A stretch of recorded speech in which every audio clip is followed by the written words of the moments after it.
Meet 31. Terezi is munching her way through another tin of human fatherly tobacco as John crawls into the back seat. This has been their ritual for several days. Precisely how many, they couldn't say. Between her frequent naps and his diligence in keeping a lookout for any additional survivors, they have been losing track of time. John, eyes unfocused, stares at the expanse of nothingness. Perhaps he imagines it, but it seems as if the emptiness itself is curving against the staggering weight of the black hole they orbit. He hasn't seen any sign of Vriska. He's seen no one at all.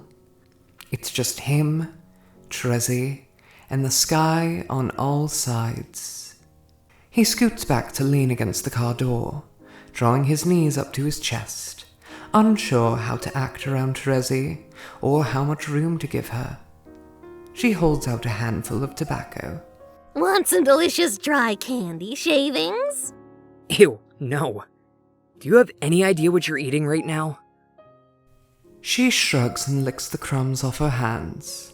His eyes can't help but follow the motion of her tongue. It leaves a trail of faintly teal saliva behind that glistens in the strange light coming through the windows. It's like a poison plant. You're not supposed to eat it. You're supposed to put it in a pipe and smoke it. I think that if I ate it, I'd probably get mouth cancer or something. Well, if you were blind and saw with your nose and tongue, it would taste like chocolate. Seriously? So, is that kind of like synesthesia? Are all trolls like that, or just you? I've always wondered. She gives him a narrow-eyed look. Her thick eyelashes shallow her gaze. He feels anxious without knowing why. It's as if he's waiting for something to happen, for something to change. Why, John? Are you curious about me? No. I mean, yes? Your whole licking thing has always been kind of weird. A lot of things about you are weird. I feel like we talked a lot, but I still know almost nothing about you, since so many of our conversations were just... Bullshit. Yeah, I guess. I always felt like you were trying to fight me for some reason.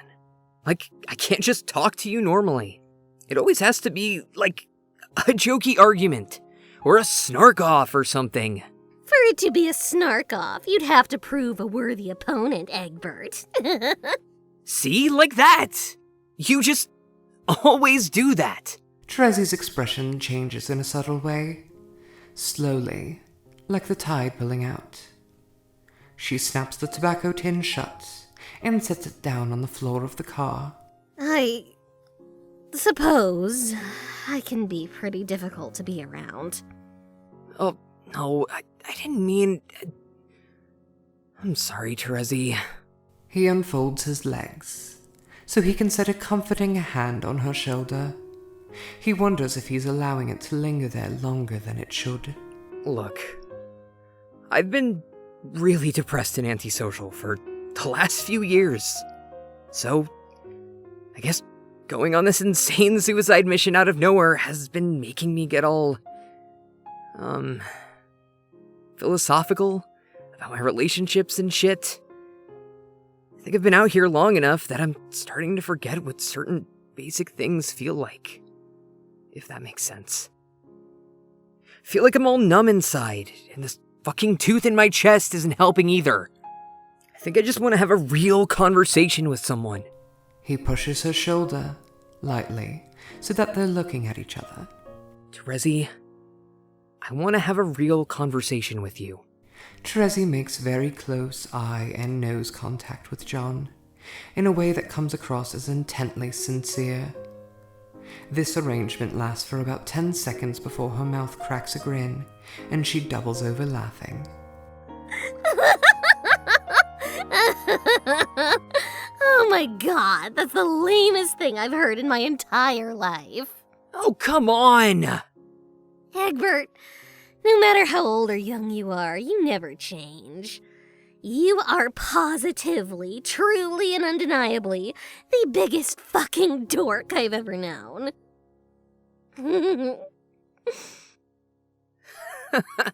Okay, I get it. Sorry I said anything. Jeez. Oh, don't look like that. I didn't say it was a bad thing. I actually find it, refreshing.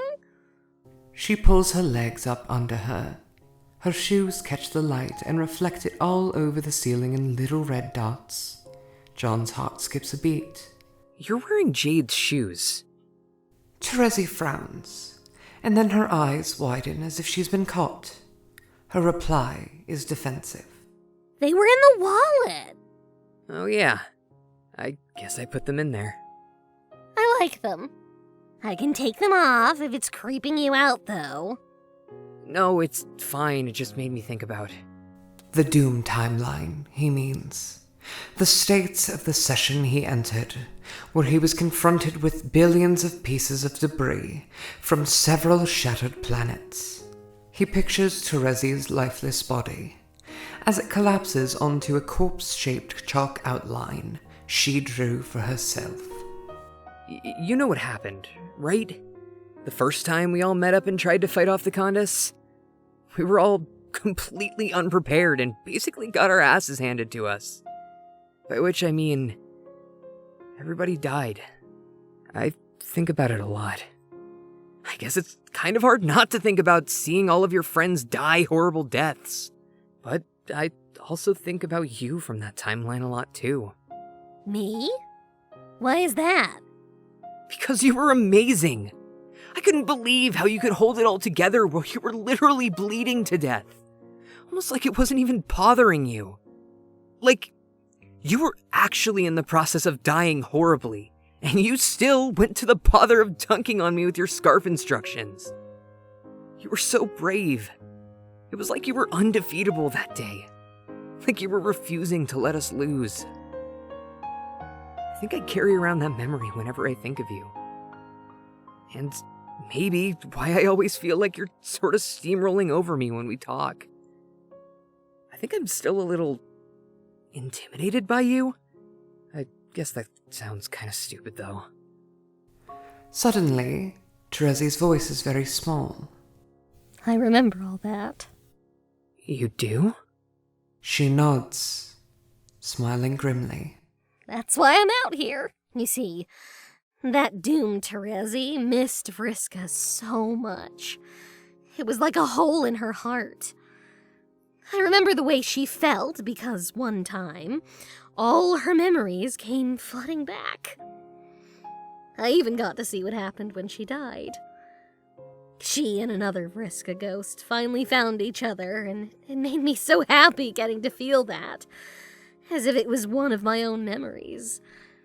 It just reinforced the feeling that there was something special between us. And I just kept hanging on to that belief right up until... oh, I don't know, now? I practically devoted my life to certain memories, to the idea that two people can be meant to be with each other on some cosmic level, even if they always seem to get each other into trouble. All that investment, all that searching. And for what? Over a sweep together and she just disappears into the void again? What a huge bitch. Terezi. His hand is on her shoulder again, and his other hand has found the other shoulder. John notices his own palm grazing up the side of her neck to cup her face. The act was made with barely a thought, and his own boldness surprises himself. You saved everyone. You're the only reason we were able to defeat Lord English and win the game at all. If it weren't for you, me and Roxy would have just floated around in paradox space like a couple of losers with no idea what to do. Even worse, I might have tried to fix things myself. Oh dear God! Yeah! Terezi shrugs out from under his grasp, but doesn't move away. Sigh. Don't get me wrong. I'm not discounting the objective value of my other self's actions. I'm glad that we didn't all die in a doomed timeline and let Lord English finish eating all of space-time. But I don't feel it. It's not a rational emotion, John. It's like you. Me? Yeah, you. Why are you still out here with me? Because I'm not just gonna leave you here to die? You've made very few overtures regarding the subject of going home. You're just letting me continue to pointlessly circle this black hole, even though it's obvious that Vriska is dead. And you're just letting yourself be out here too, as we spiral down the load gaper together. Oh. I don't know. I hadn't thought about it, to be honest. Exactly! Earthsea is perfect, isn't it? But not for you. You don't feel it. John swallows a thick breath. He reminds himself that he never wanted perfection, never asked for it. And yet, he feels guilty every day for failing to enjoy it as much as he believes he was supposed to. You're right. I don't. Have you been depressed and antisocial these last few years? I bet that your friends miss you. Probably. But for some reason, I don't feel like I have anything to go home to. You're right. It's not a rational feeling. But it's there anyway. A tear hits his knee, staining his pants dark. He rubs his eyes furiously. He's afraid Terezi will mock him for his childish display of emotion, but she just watches him, patient and sympathetic. She tips her head to one side and asks, What ended up happening with Roxy? Dunno. We just sort of stopped hanging out regularly. Then she got close with Callie, and I felt too awkward to try and figure out where our relationship stood. Really? What? I just assumed that by now you two might have gotten together. Really? Why? No reason. Just a hunch. I don't think it would have worked out, though. What makes you say that? She taps her nose and winks. I dunno. That's what having a hunch fucking means, nerd. Ugh, you're impossible. True. But you like me anyway. Yeah. I actually missed you, you know? More than I thought I did. John wonders after he makes the statement. What if she just needed someone to tell her that she was missed? A bit late to consider the question, but he considers it anyway. Perhaps this will make her want to end this search and come home with him. He wonders if the time is right. The time to ask. Terezi, come home with me. She shakes her head. Her face is turned against the light so he can't read her expression. I'm not ready yet. When will you be ready? I don't know. Maybe never. If you hadn't found me, I probably would have died, right? Is that what I want? Obviously not, dummy. If you wanted to die so bad, you wouldn't have eaten all that disgusting shaving cream and tobacco. He gestures to where she still has a smear of shaving cream on the hem of her shirt, crusted over from sitting there for hours. She sniffs at the residue, then lifts her shirt to lick it off, crinkling her nose. You could be onto something. At least let me make you a supply run. Maybe I can get you some real food. It seems to him like an uncontroversial compromise to offer. So he pulls back, preparing to travel back to Earthsea via his retcon capability. But Terezi grabs him by the wrist. Wait! Her eyes are wide, her voice cracked and desperate. Don't go! Stay with me just a little longer. If you leave me now, what if you can never find me again in this moment? Well, we can't just stay here forever. I know. He has no idea how to react to her behavior.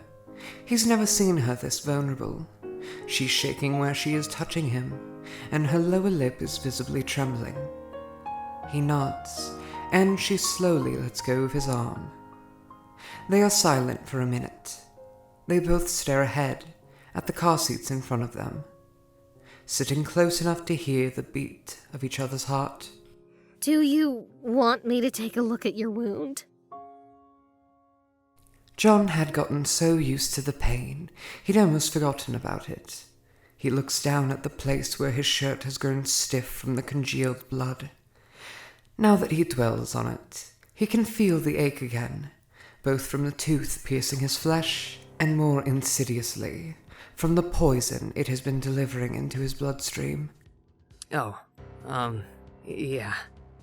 We should probably do something about that. I feel like if I was gonna die from it, I would have done that already. But it's really lodged in there, huh? Thought maybe it'd just come out on its own, like when you get a splinter in your foot. You really are dumb, aren't you? He rolls his eyes. Terezi produces her cane and unsheaths the blade in one fluid motion. The metal rasps against the grain of its sheath, rather loudly. I'm sorry? What? No, it doesn't. The noise resounds throughout the sealed interior of the car. Actually, drawing a sword is pretty quiet. It only makes that sound in the movies. And rings through John's skull like a gunshot. Are you seriously manifesting inaccurate physical properties of swords for the sole purpose of antagonizing? John reflexively backs up against the door at Oh, fuck this. the sight of the blade. Whoa! Hold still if you don't want to die for real. He holds still. Her eyebrows are knitted with fierce determination. She sets a hand on his thigh and draws the blade up under his shirt. He shivers, letting out a breathy laugh at the coolness of the metal against his bare chest. There is a pinch where the congealed bloody fabric rips from his skin. He glances down. The wound looks worse than he was imagining. It is far more than just a puncture. An uncanny darkness spreads across his chest. The gash is scabbing at the edges, bruised all around. His entire torso appears to be a mottled mess of purple and yellow, like a sort of fancy earth cheese. Terezi's blade cuts into it as easily as if it were. Oh, fuck! Ow! Could have used some warning there, Terezi. What the hell did you think I was going to do with this sword, idiot? She's close enough that her breath washes over his face. It smells like shaving cream and tobacco, which is jarring to him, if not surprising. She is without her glasses, and so close that John notices things he hadn't had occasion to before. Like how lovely her eyes are, the length of her eyelashes, now that he's really seeing them just inches from his face, is astounding to him. He has never thought of Terezi as particularly feminine, at least in the way humans understand the idea, but he has never been forced to reckon with her features so unavoidably. The dark borders around the perimeter of her eyes are thicker and darker than what most trolls have. The tired bags under them are ditches in the shadows cast by her angular features, made more gaunt from hunger. When she blinks, her lashes brush the ridges of her cheekbones. Her nostrils are flared, assessing the scent of his blood. Are we doing this or what? He presses his eyes shut and nods. He feels numb, clammy, jittering down to his bones from a particular sensation. A feeling he still seems to be denying to himself, as if his own thoughts struggle to be honest with him. He cannot disguise the truth from me. What he is fighting is an intense desire to kiss her. Go for it. She grinds the sword between two of his ribs. The pain returns instantly, his acclamation erased nearly as quickly. He clenches his jaw hard, and his head spins. Terezi's blade catches against something. Ugh. It's lodged in there pretty good. Brace yourself, Egbert. This is going to sting. He can feel the tooth moving around in his flesh, the fibrous, spasmodic contractions of his muscles around it. When she wrenches the blade and pops the tooth out, he isn't proud of the sound he makes. He finally opens his eyes. Terezi's arms are covered in his blood. She tosses the sword down to the floor of the car, in what suddenly strikes John as a fairly unhygienic surgical situation, and grabs his shirt with 2 clenched red fists. I need to stop the bleeding. Just follow my lead. She peels him out of his hoodie, and then his shredded t-shirt. He's dizzy. His vision wavers, fades. It takes Terezi's sudden grip on his shoulders to bring him back from the brink. The brink of what? He doesn't know. Unconsciousness? Canonic disillusion? He has no cognizance of what the poison in his veins does to someone, or that it's even in his system. All he knows is that Terezi is the only thing keeping him moored. She holds him firm, her thumb in the dip of his clavicle, her sharp nails etching scores in his back. He watches her tear his t-shirt into a long strip. He lifts his arms obediently as she wraps it around his chest and ties it off. Her hands slide over the bandage and linger there. Her fingers splay on his collarbones, her right hand resting above his heart. She slides her palms down his stomach, then around to his hips, leaving long bloody streaks along his torso. His blood, 10 uneven tracks of it, 1 for each of her fingers. When his arms come down, they wrap around her shoulders. Pulling her into his lap feels natural to him. A simple redirection of her momentum, to guide her closer. What comes less naturally is the first kiss. Her lips are there, hovering just over his. Yet he hesitates. His mind is still lying to itself, casting doubt on what it really wants. I don't see a purpose in allowing his self-deceit to continue for much longer. It's wrong to contradict one's true thoughts and feelings. Irrational, unbecoming of an existence governed by free will. What are you waiting for, John? For fuck's sake, John, don't say anything stupid right now. He nods stupidly and leans forward to kiss her. Terezi attacks, closing the gap between them swiftly. She bites into his mouth, drawing blood when she sucks his lower lip. He twists his hands in the fabric of her shirt so hard it rides up her back. John can't tell if it's the pain or the arousal that's emboldening him. It is neither. He is simply being barred from ignoring his true thoughts. Even without the aid of a juju, he is fortunate enough to be blessed with the only true form of divinity, to be released from the prison of nonsensical inhibitions which so often psychologically hobble the more primitive forms of life. In his newfound clarity, he discovers bravery, pulls Terezi's shirt off all the way, and does what he really wants to do, which is ghost his hands all the way up the curve of her spine. She sighs into his mouth. Oh my god, your blood smells delicious. Whoa. Wow. Okay. I think you're really pretty in the light of the dead universe. Terezi rears back with a faint snarl and wraps both her hands around his neck. She doesn't press down, but the weight of her thumbs above his throat makes his heart race. Didn't I tell you? Don't say anything stupid. Careful of her grip around his neck, John locks his arms around her waist and pulls her flush against him. She's ravenous when their mouths collide, her desire intensified by the taste and scent of his blood. She doesn't give him a chance to say anything else for a while, stupid or otherwise.